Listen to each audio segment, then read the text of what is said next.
Vaheguru, Vaheguru, Vaheguru, Vaheguru, Vaheguru, Vaheguru, Vaheguru,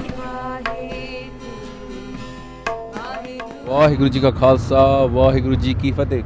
Welcome to Kathakar. It's a car, we're going to do Katha. Yeah? Now, a lot of people say, look, is it important to jap Naam? So there's a little story here, and this isn't a story from me, this is a story from Bhai Mani Singh. Yeah? If you don't know who Bhai Mani Singh is, he's a person who was chosen by Guru Gobind Singh Ji to write down Gurbani, or the whole of Guru Granth Sahib Ji as Guru Gobind Singh Ji recited it. Okay? They're also the person who wrote down Jap Sahib. Bhai Mani Singh, his brother, Bhai Diyala Ji, is the one who was Shaheed with Guru Tegh Bahadur Ji in Delhi. Not only that, Bhai Mani Singh was there next to Guru Har Krishan Sahib Ji when they went Jyoti Jot in Delhi. Bhai Mani Singh's father was a Shaheed in Guru Tegh Bahadur Ji's army. Bhai Mani Singh's sons were Shaheed.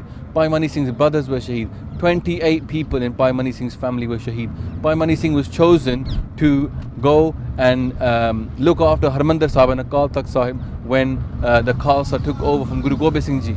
That's Bhai Mani Singh. This Bhai Mani Singh wrote a book called Sikhan Di Bhagat Mala. Bhai Mani Singh. This story he writes in Sikhan Di Bhagat Mala is he writes down stories of the Gurus from the people that he knew and the Sikhs of the Gurus.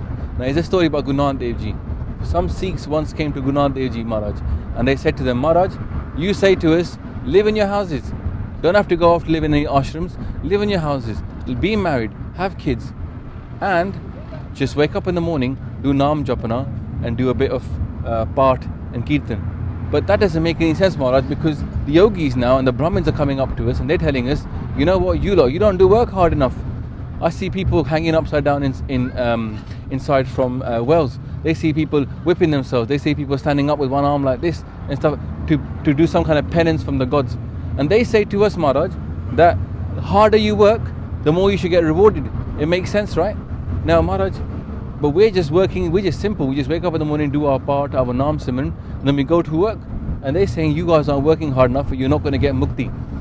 Now, Guru Nanak Dev Ji listened to this, and the Sikhs were obviously asking, Maharaj, you shed some light upon this. So Guruji said, look, I'll talk to you about the importance of Naam, because all of Bani, all of Simran is all about Naam. So they asked him, said, Maharaj, you explain it to us. And Guru Nanak Dev Ji said, look, the guy gave you a good parable, right, that you have to work hard and you get paid off. But that's not always true in the world, is it? And they said, explain to us, Maharaj. Guru said, look at the guy who does farming. He works very hard, right?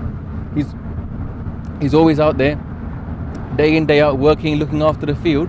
And then finally, he gets his grains growing high. But then, just one too much rain can ruin the whole crop. Or even when he's cut the crop and it's lying there, if there was a flood, it would take it away and he would lose everything. So he takes the most amount of risk. He works hard, but it might not pay off. But then look at the guy who trades, yeah, who just goes and buys the grain from the farmer. Now this guy, he doesn't work as hard as a farmer, right? However, when he actually gets the grain and buys it off, he doesn't take any risk. If the grain is there, he buys it. If it's not there, he doesn't buy it. Then he goes off and sells it. So he's a trader, but he makes more money than the farmer, most likely.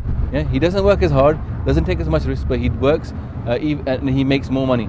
Now look at the guy who sells the grain, who has a shop.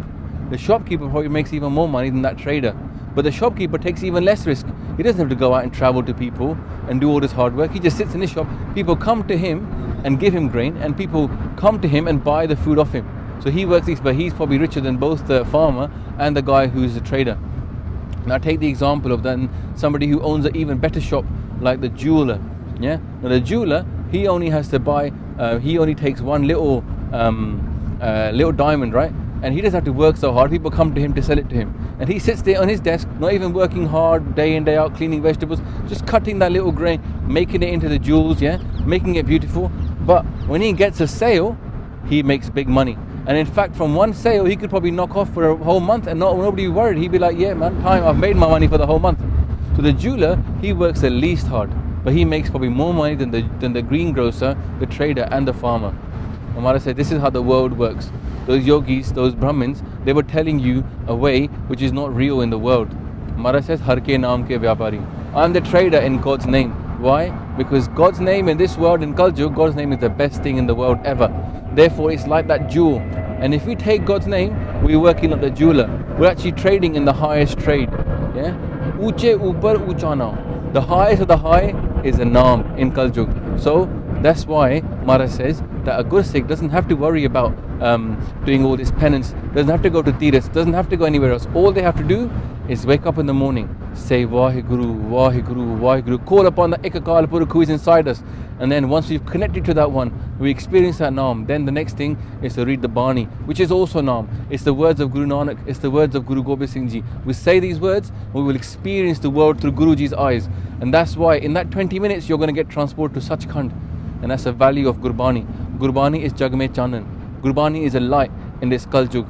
Yeah? Gurbani is the best thing there is. So Guruji has given us the highest trade. And it may look easy, it may be easy to the rest of the world to see people who are just working, having kids, having family, but we are the most blessed upon this world because we get to trade in God's name, and it's the most profitable trade there is. So Tan Guru Nanak Dev Ji for teaching us this, for telling this story to those Gursikhs, and Tan Pai Mani Singh Ji who gave us that story written down in a book called Sikhandi Bhagat Mala, and Pai Veer Singh who edited that book and has made it available to all the Gursikhs. So we should read this book and understand that Gursikhi is barik, but it's the most beautiful thing there is. It's very subtle, but it's amazing.